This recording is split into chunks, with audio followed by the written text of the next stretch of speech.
Hard to follow that. President Biden's agenda is hanging by a thread. We are past the Democrats' self-imposed deadline for a big part of his agenda.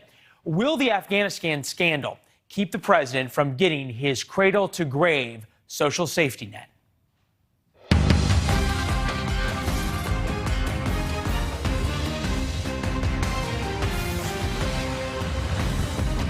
Good evening, I'm Leland Vittert. The president faces a number of problems right now, each making the other one worse and collectively threatening his domestic agenda. There is rare bipartisan agreement in Washington right now that failure to get his agenda passed in the next week could define the Biden presidency. The latest numbers show the American people are growing wary of his handling of COVID. 53% saying they no longer trust the president in his handling of the virus. That's a flip of the numbers since March. He's doubling down on vaccine mandates amid warnings that it could threaten to break an already shaky supply chain, and new studies that show mandates have the opposite effect on those scared of the vaccine.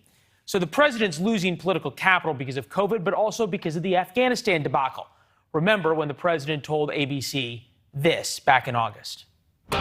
So no one told your military advisors did not tell you, no, we should just keep 2,500 troops. It's been a stable situation for the last several years. We can do that. We can continue to do that. No one said that to me that I can recall. That I can recall. Well, in 2 days of testimony, both the chairman of the Joint Chiefs and commander in charge of Afghanistan said that wasn't quite true. And today, the White House walked back the president's statement. When they made these recommendations, were made at a time when the collective assumption was that the Afghan security forces would effectively hold off the Taliban for a much longer period of time. So maybe he was advised to keep 2,500 troops there. Phil Wegman covers the White House for RealClearPolitics.com and joins us now. Just in terms of trying to get things done in Washington, this couldn't come at a worse time for the Biden administration, could it? It really couldn't, because instead of looking at the negotiations on the reconciliation package, instead of asking questions about infrastructure, instead you have reporters racing back to read the transcript of that interview that you just noted. After General McKenzie and General Milley said that they had recommended leaving a residual force of 2,500 troops there, the White House walked it back. They did that yesterday and today. Their argument is that there was actually a split and that the president was not being disingenuous when he said that no one told him to leave that force there. The problem is, though, so are we really arguing about the definition of no one? Absolutely, absolutely. And what's happening is you have the White House saying, well, that there was a split among the generals. The problem is when reporters pushed the press secretary, well, who was on the other side of that split, they wouldn't say. And when I asked Jen Psaki why they wouldn't say who the shadowy advisor was who said it was okay to leave without troops, she said that she doesn't comment on private conversations that happen in the Situation Room. And we didn't hear today from either McKenzie or Milley about who disagreed with them on the 2,500 either, did you? No, we didn't hear a name. Again, those guys have said that they're not going to reveal private conversations. But when the president talks about this in historical context, he made a major point of saying that he was going to end a 20-year war, that he wasn't going to hand this war off to a fifth president. He understands the historical implications. But the question remains, why does the American public not deserve to know how this last chapter in that war ended? We still don't have answers. We still don't have answers, and maybe Bob Woodward will write a book about it, and we'll find out at least some answers, or whoever talks to him off the record. This brings up an important question for the White House, because do they view it as just keep Afghanistan off to the side, and if they get a win on this huge $3.5 trillion spending bill, everything's absolved? Well, they certainly need a win on the infrastructure bill, because right now there are several other crises that the administration is trying to move past. They certainly have been able to avoid having long conversations about what happened on the border. Obviously, that flared up with the Haitian refugees. But for the most part, they've been able to wait that news cycle out. They haven't been able to do that with Afghanistan, though, I think because this remains in the news, and it has implications not just for the war there, but our standing on the world stage. I think that with infrastructure, they know that the president staked a significant portion of his credibility and his political capital on this. They know that the midterms are around the corner, and this might be their last chance to get something done. Last chance we hear so often in Washington. You and I have been there together, burning the midnight oil, when you keep going, this is the last day, and then you got another week. What truly is the last day? We're going to find out. And it was interesting today that you see the White House is in the middle of all of these negotiations. Bernie Sanders is telling the House that if there is not a vote on both the reconciliation package and the infrastructure package, that he's going to sink the infrastructure package. You have Nancy Pelosi saying that she's going to decouple them. And then in the middle, you have the White House, which is standing by the speaker and saying that they trust the process, but saying now that, they are okay going down on that 3.5 trillion number. That's going to be a hard pill to swallow for a lot of these progressives who said that they wanted to start negotiations at 6 trillion, and they already feel that they've made a concession. So it's a messy food fight, and it's interesting that it's happening predominantly on the left right now between moderates and progressives. Yeah, we're going to get into that later and some of the creative names now that Democrats have for moderates. Evidently, moderate is a dirty word in the Democratic Party. Hey, Phil, great conversation. Continue to read your writings on realclearpolitics.com. Great exclusives that you have up there. Thank you. Thank you, sir. All right. Congressmen from both sides were in that hearing with us a little later in the show. Now we move on. Vaccine mandates and gas prices or toilet paper shortages do not exactly sound connected, but they are. Few things sound as boring as talking about the supply chain, but that's exactly what gets your Amazon packages to your door, makes Christmas happen, and stocks grocery store shelves. Already, things at the dollar store cost more than $1. The Associated Press has this headline: Dollar Tree breaks the $1 barrier as costs take a bite. Those costs include transportation costs, gas lines, and empty fuel pumps in the UK are coming from a shortage of truckers, not gas. And tonight, there are new worries about America's already stressed supply chain because of the vaccine mandate. Michael Kuchansky is vice president of JKC Trucking, already short of drivers. He says this winter, things are going to get worse. The biggest problem drivers are having is they don't trust the vaccine. They're scared of the side effects. And the government forcing on them, they're scared of the government. Not only are we being hammered by COVID right now and the driver shortage, we are also, now this mandate comes along, it's going to make it even worse for us to retain employees. I'm trying to get as much food product delivered to feed the American people, to keep the supply chain going, and I just don't have enough drivers. The supply chain, labor shortages, potential new taxes, the vaccine mandate are just a few of the problems facing businesses right now. With that, we bring in Bob Parsons, CEO and founder of PXG, Parsons Extreme Golf, founder of GoDaddy.com, joining us now. Good to see you, sir. We appreciate it. You agree with the trucking executive that these vaccine mandates are going to make things harder for companies like yours? Well, what I do is I don't worry about many things that I have no control over. All I do is make a plan that whatever happens, I'm going to do what I need to do. So I guess if it happens, I'll find some way to comply with it. And if it doesn't, I won't worry about it. Yeah. If only so many of us could go through life like that. I think everybody sleeps better at night. This brings up an interesting point, though. Have you guys had these same supply chain issues at PXG? Well, we have to a real small extent. They are plaguing the most of the golf equipment companies because what happened when COVID first broke in March of 2020 and everything was starting to shut down. All the states were shut down. Most of my competitors are in California, and as you know, that whole state shut down. And along those lines, they took and also canceled a lot of their orders. Arizona stayed open. We are the only company that markets direct. And so when that happened, Leland, we experienced a surge in business. And at that time, rather than canceling our orders, we doubled and tripled down. So to a large extent, we're not experiencing it. And it looks like this crisis is going to make PXG. We know you're expanding and to build retail stores all over the country, which a lot of people have pulled back from, especially those who are trying to go the e-commerce route. Have you had the issues in hiring that people are as well around the country? To certain degrees, entry-level positions to a certain degree, but most of the jobs we have at PXG pay significantly more than the people that are staying on unemployment. So we've been blessed for the most part. No, we're not experiencing that. Well, great conversation, Bob. We appreciate it. Keep up the good work out there. Thank you. My pleasure. All right. Today, United Airlines announced about 600 employees didn't get the shot by today's deadline. Here's United CEO talking about the fate of his unvaccinated employees. I feel bad for the 593 people, the less than 1% that are going to leave, but we were focused on doing the right thing. Brings up a lot of questions in terms of whether or not these vaccine mandates are working. With that, we bring in Dr. Leland Vittert, features editor at the Harvard Data Science Review, also a professor of data science at Washington University, my parents' favorite sibling. Nice to see you.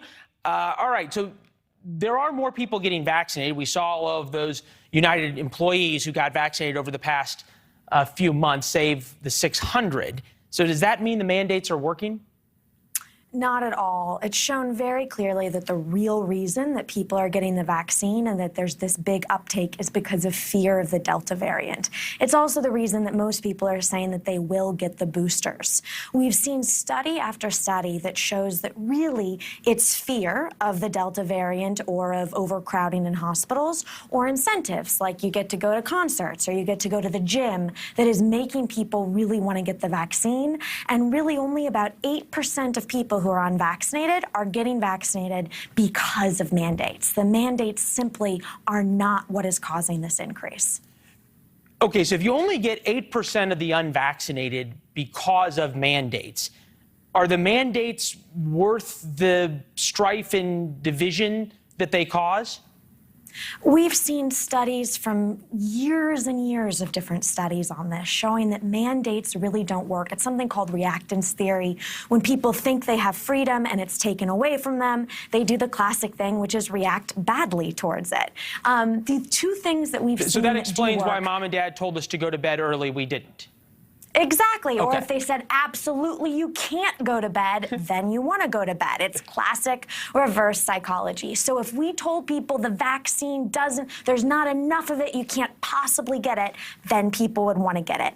Or the other case study that's really worked is Denmark, where they have told people what they know, they've told people what they don't know, and they've really rallied the entire country together as a bipartisan effort to get vaccinated.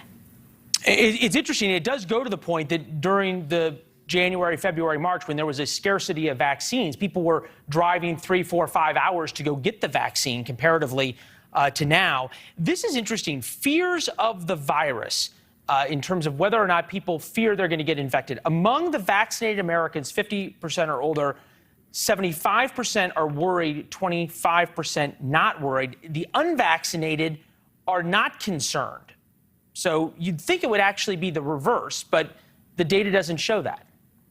No, what we see is that it's really, really hard to get unvaccinated people to be worried about the virus, whereas more and more vaccinated people are actually really afraid. You've seen it, Lucky, with our own parents, that they are vaccinated, but they are even more worried about going to a place like Florida where there's overcrowding in hospitals. And so it's going to be very easy to get the vaccinated to take boosters, but it's going to be very difficult to get the unvaccinated to take a vaccine, much less a booster. All right, Liberty, thank you very much. We appreciate it. See you next week. All right, so we talked about the chairman of the Joint Chiefs, General Milley.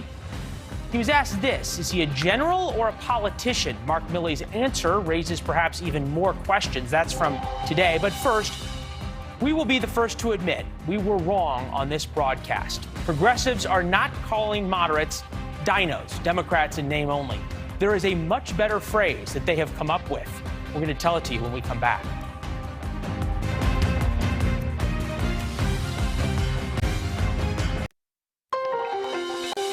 Last night, we predicted a Democratic version of the MAGA civil war among Republicans that upended much of President Trump's agenda at the start of his term. We were right in the sense that the war is on. We were wrong, however, in what Democrats would call the more moderate among them. Far more creative than the rhino riff on dino, Democrat in name only, that we came up with. Hannah Trudeau of our partners at The Hill says 3 names are under consideration: conservative Democrats, right-wing Democrats, corporate Democrats. Michael Starr Hopkins would perhaps be labeled with one of those terms by progressives. He most recently ran the presidential campaign of Democrat John Delaney. Joins us now. Good to see you as always. All right, do you have a preference of which one of those three you'd like to be identified as? Consistently Democratic. Okay, glad that is the fourth. Moderate is now a dirty word? I don't necessarily think moderate's a dirty word. I think the fact that there are people within the party who have chosen to support donors rather than support the middle class, the working class, I think that's kind of the dirty word. So the idea is trying to tie Kristen Sinema and Joe Manchin to corporate dollars rather than constituents? Look, I think that as the Democratic Party's principles, we support the working class and the working poor. And we want to make sure that everyone has an opportunity to move up the ladder. And so when you have individuals who have made the choice to support corporations over expanding healthcare, expanding access to pre-K, then you're not representing your constituents. Okay, so I think what I'm hearing is corporate Democrat was decided sometime between Hannah's tweet and right now. But speaking specifically to Joe Manchin, this is a guy who won in a Trump plus 40 state. Is there a reason perhaps the Democrats should listen to him if they want to try to attract the blue dog Democrats of other states? Look, Democrats are a big tent party, and I think the fact that Joe Manchin has managed to win in West Virginia, a state where Donald Trump won, is something that we should really actually look at and really study. And as we move forward, I think Joe Manchin needs to look at the fact that the Democratic Party supports the middle class, people who live in West Virginia, people who would benefit from expanded health care, expanded child care. That's what I think that Senator Manchin needs to look at. There is a difference between sort of where Joe Manchin is on this and where Kristen Sinema is on this. Very, very big difference in terms especially about policy. This is what Cori Bush, Democrat from my old hometown, had to say. Take a listen. I would love to see someone who represents a predominantly black district be at the table. I would love to see more black women at the table. And it doesn't have to be me. But when I look at who is representing us, when I think about how often Kristen Sinema gets to go to the table to the White House, and she does not represent the communities that I represent. Can she speak and advocate? Absolutely. But she's not doing that. It has to be the people over property. It has to be people over corporations. And that's not what we have right now, and so I'm absolutely disgusted. Okay, is everything about race? Look, what I'll say is Joe Manchin has been consistent, and he's managed to win re-election as governor as well as senator. Kristen Sinema is going to have to answer to her constituency, the people of Arizona, who have voted no confidence. When you look at the statistics, she's got a 17% approval rating. So I would hope that she would get back to the table and figure out a way to work with Nancy Pelosi, to work with Chuck Schumer, and find a way to help the middle class and the working poor. But at the end of the day, that's a decision that she's going to have to make. All right. Well, clock's ticking. Michael Starr Hopkins, great conversation. Good to see you as well, and we'll have you back, all right? Absolutely. Congratulations, man. Thank you. All right, this is certainly playing out on the cable airwaves, especially on MSNBC. Take a listen to Chris Hayes. He wants more means testing and work requirements to limit the scope of some of the benefits of the bill. And I think he is dangerously, destructively wrong about the substance and the politics. But at least those are tangible demands. To quote the Big Lebowski, at least it's an ethos. When it comes to Senator Sinema, we don't know exactly what her objections are. In fact, not entirely clear she's invested in advancing the agenda at all. And her tenure in the Senate has essentially been, well, quite focused on looking out for wealthy and special interests. I never thought I would host a show in which we quoted someone quoting the Big Lebowski, but here we are. Aidan McLaughlin covers these matters as editor of Mediaite, America's most checked media website. Aidan, good to see you. We know how much influence Fox News anchors have over Republicans, especially part of the MAGA crowd. How much influence does MSNBC anchors have over Democrats, specifically Joe Manchin, Kristen Sinema? You know, typically I would say they have a lot of influence. These two senators, these two holdouts, Joe Manchin and Kristen Sinema, I think a lot less, particularly in the case of Manchin. who, as you noted in your previous segment, won in a state that voted for Trump by 40 points. I don't think he cares particularly what hosts on MSNBC say about him. Kyrsten Sinema has been getting less of a break than Joe Manchin from these hosts at MSNBC, as you saw in that clip in which Chris Hayes was criticizing her. I was also watching MSNBC earlier today, and Michelle Goldberg, who's a New York Times opinion columnist, called Sinema the real villain of this entire saga. So they're clearly getting, a lot of criticism from MSNBC hosts. I think they probably care more about what voters think. And it's certainly Kyrsten Sinema is getting a lot of criticism from voters in her state as well. They've been protesting outside of her house all summer. So it's kind of unclear what would. How much influence does MSNBC, if they don't have much influence over Sinema and Manchin, how much influence do they have over the far progressive left to tell them, hey, look, maybe we want to dial this back and just give Joe Biden a win? I think they probably have a decent amount of clout there. I would say nowhere near as much as Fox News does over Republicans. When you look at the leadership of the Republican Party and the amount of time that those senators and congressmen spend on Fox News, I think it outweighs how much you see, Eric Swalwell on MSNBC. Nancy Pelosi, for example, is only really going on Rachel Maddow's show when she has a real news update to give.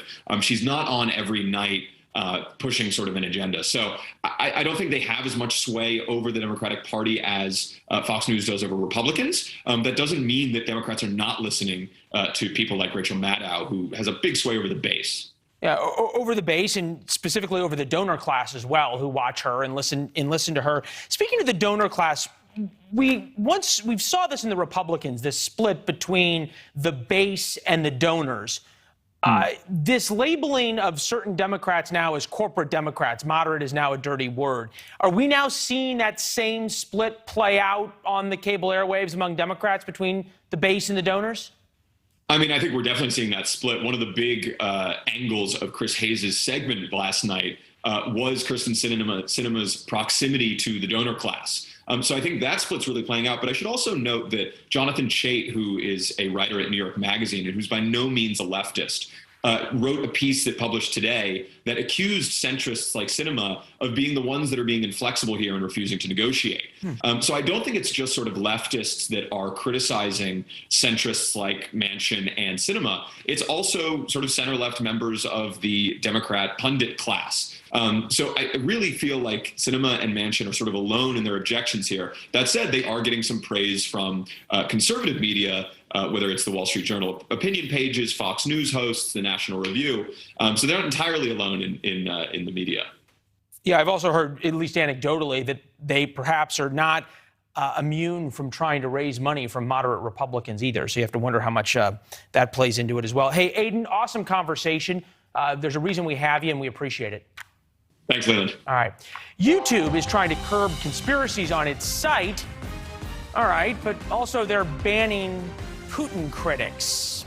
Is this big tech or is this Big Brother?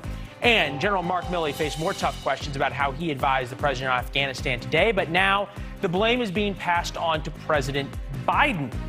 Will that stick when we come back?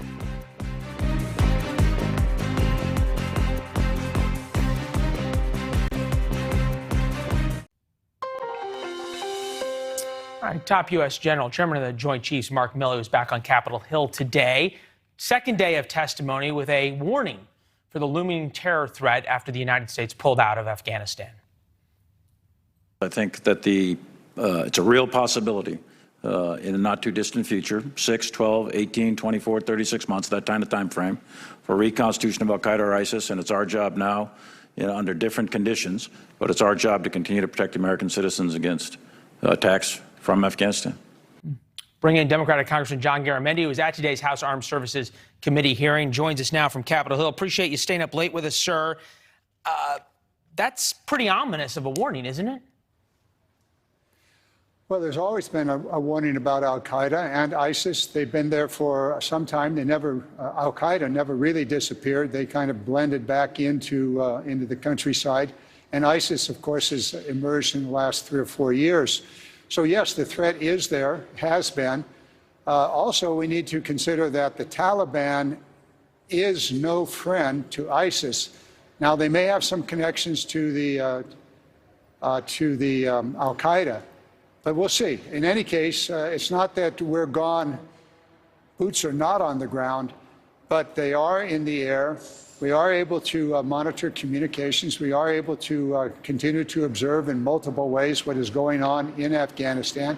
A little more difficult, or perhaps even much more difficult, but nonetheless, we still will be able to know what is happening, and we still have the ability to launch drone strikes where and when it is necessary.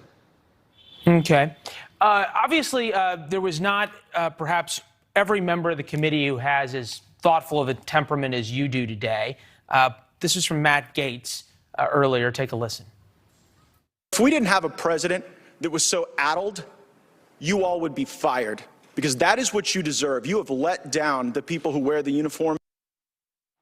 Okay, so perhaps a little overstated. Mr. Gaetz never seems to leave any subtleties on the table. But that said, are you okay with the fact that General Milley talked to Bob Woodward for his book and a general weighing in on political matters while still in uniform? I'm very, very comfortable with General Milley. And what he did, he explained it fully to the committee. There are some who either cannot listen, do not want to listen, or just want to say rash things so they could raise more money. However, Milley was very, very clear on what he did and why he did it. Now, what talking to the press, all of us, including the top echelon of the military, are constantly being questioned by the press, and it's not unusual at all for them to provide what information, to answer the questions that are given to them. So, no, I'm very pleased with what Milley has done. Fair enough. This was not Milley, but effectively he said the same thing as General McKenzie, the commander of Central Command. Take a listen. Going below 2,500, I think, was the other sort of nail in the coffin, if you will, that allowed the Afghan government, that led to conditions where, first of all, we could no longer see what was happening to the force because our advisors were no longer down there with those units. All right, so both McKenzie and Milley said leave 2,500, advised the president that way. The president overruled them. Now that you've listened to the generals, do you feel as though if the president had listened to the generals on the 2,500, we would not have had the embarrassment in Afghanistan that we did? Well, let's go back into the history of this very, very quickly. It was the former President Trump that initiated negotiations. Those negotiations brought about an agreement between the Taliban and the United States government that the American government would be totally out of Afghanistan. All the contractors, all the military, all of the support group would be out, with the exception of the embassy staff. That's what former President Trump left for Biden. Now, just a moment, Leland, let's understand. No, we already covered this, sir. President Biden changed a zillion things that President Trump did. He could have changed this.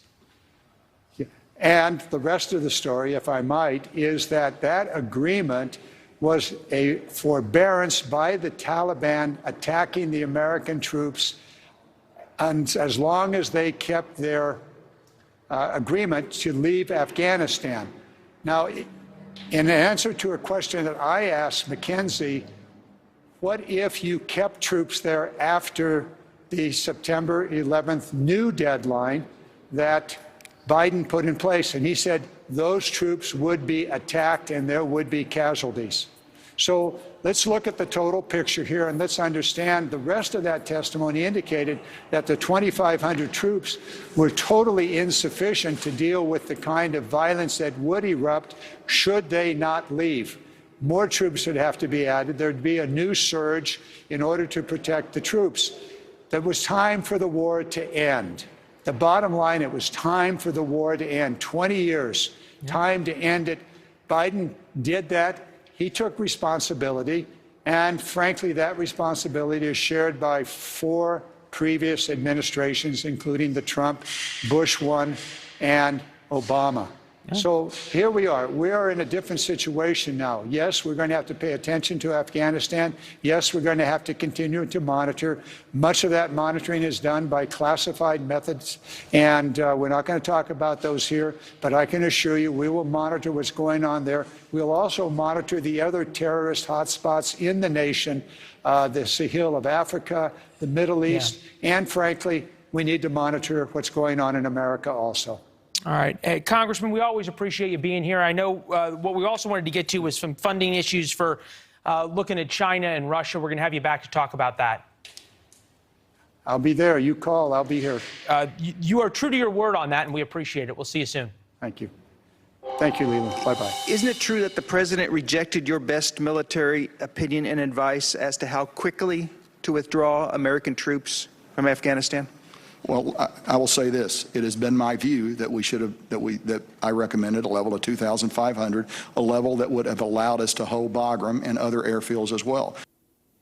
Head of U.S. Central Command General Kenneth McKenzie again testifying today that he recommended keeping at least 2,500 troops in Afghanistan, contradicting President Biden, who last month said no one gave him such advice that he could recall. We covered that soundbite in the beginning of the show. We bring in Republican Congressman Mark Green, also at today's House Armed Services Committee, former Army Ranger and flight surgeon as well. Congressman, there seems to be a cognitive dissonance about this 2,500. Is this 2,500 in perpetuity or 2,500 to keep Bagram until you withdraw from Bagram? Yeah, it was 2,500 until, through the withdrawal process. I mean, they can keep troops. There was no number given by the Taliban. And so the military guys said we need 2,500 troops to basically secure the airfield through the exfil of the folks. And the president just pulled 650 out of thin air, said that's what it's going to be. And these guys couldn't hold Bagram.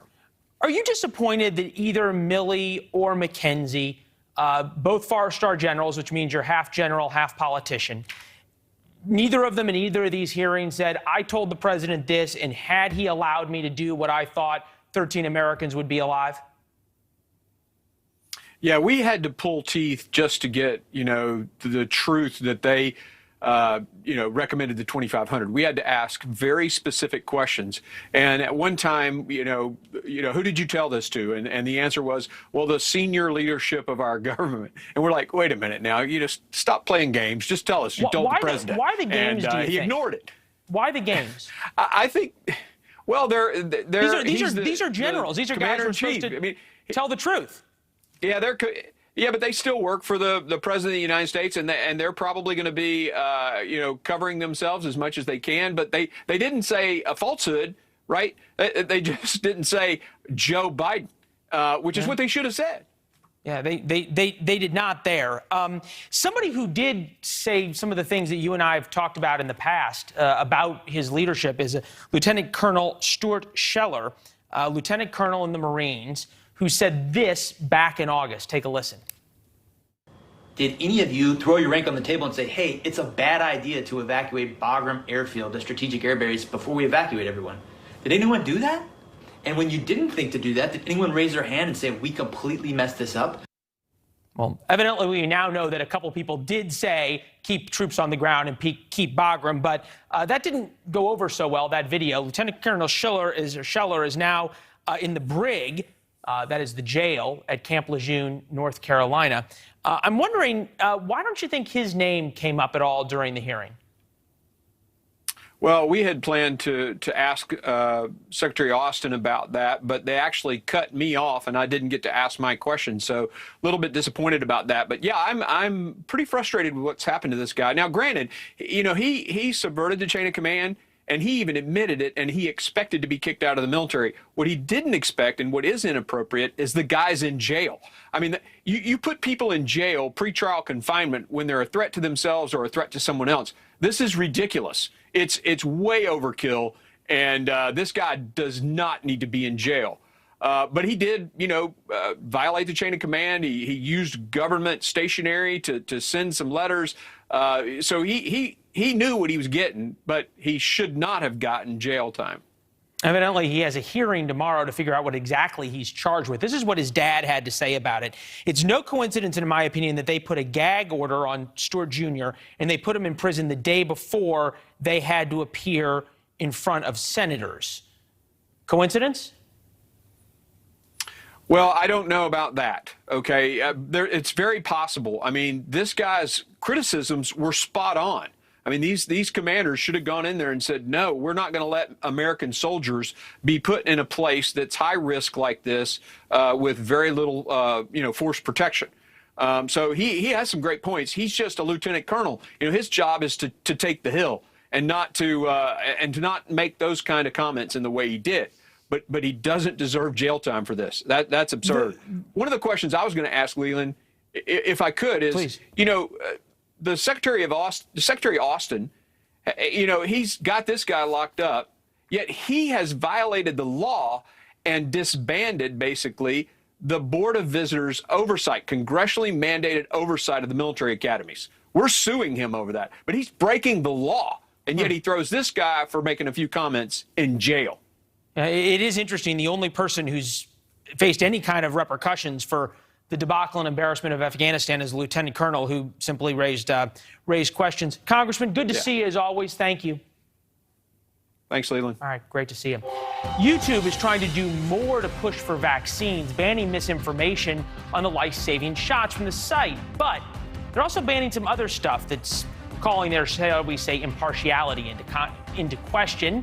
And Missing in America tonight on Prime with Marnie Hughes. Marnie's going to look into some of the widely unheard stories of people who have disappeared over the last year, including the case of missing geologist Daniel Robinson, who vanished after work in Arizona.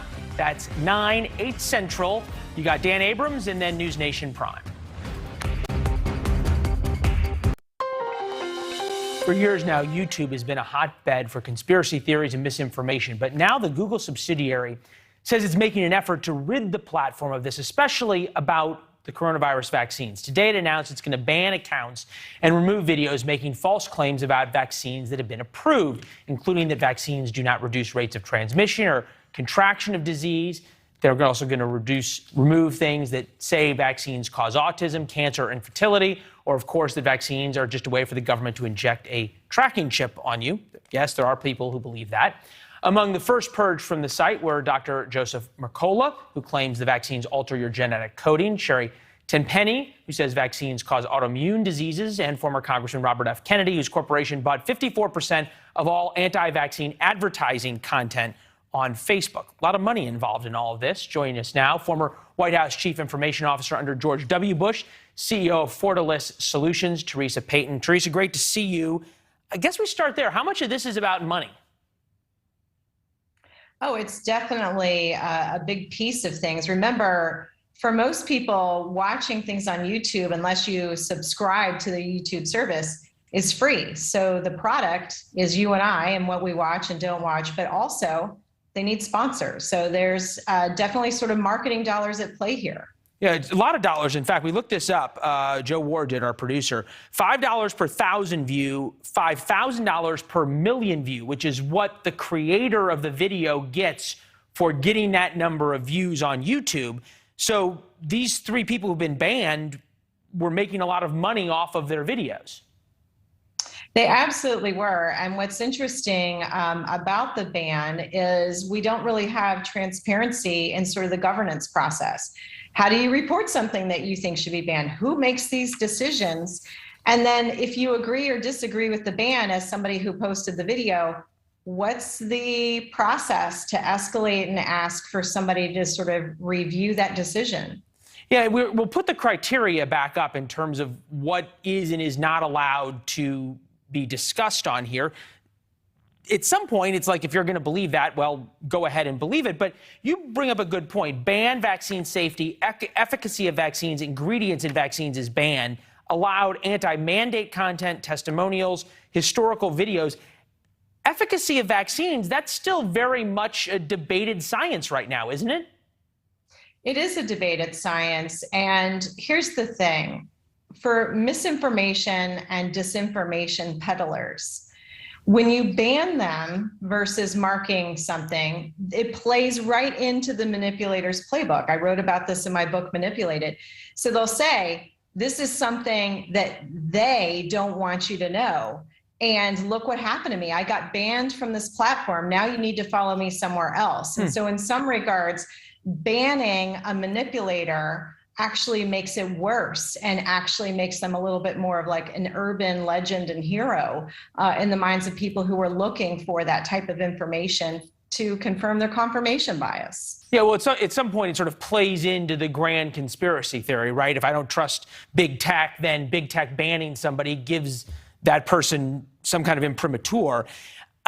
YouTube, though, bans a lot of different things. You make a great point about who's going to decide. In the end, it's YouTube. There's no First Amendment issue. They're a private company. Business Insider reported this. YouTube CEO says free speech is core value, even after removing videos by Putin critic Alexei Navalny. You'd think, if anything, a company like Google and YouTube, their whole mission statement would be about having somebody who's taking on Vladimir Putin on their site. You would think so, because he's talking about human rights and civil liberties and privacy issues. And this again gets back to, I have been saying for years that it is actually in the best interest of social media and big tech to actually publish what their governance process is, why things get flagged. So, for example, you had it for misinformation on vaccines. Yeah. Okay, so real quick, I only got about 45 seconds. I hate to interrupt you, but I want to get to this. So why don't they publish their governance process and their appeals process and who makes these decisions? They're not compelled to do so. And so until they're compelled to do so, they probably won't. And that's because they view it is that if they did, they'd be open to more scrutiny? Or what's the next half of that sentence? Yeah, I mean, the other part is they want to be able to make the decisions in the moment that they want to make. And again, it comes down to dollars and cents. This is a business. Yeah, I'm old enough to remember when Facebook banned anything that talked about the coronavirus starting in a lab in Wuhan, and now has had to reverse that. So we'll see if at some point YouTube has to reverse something in this. Teresa Payton, former White House Chief Information Officer, great conversation, great perspective. Thank you.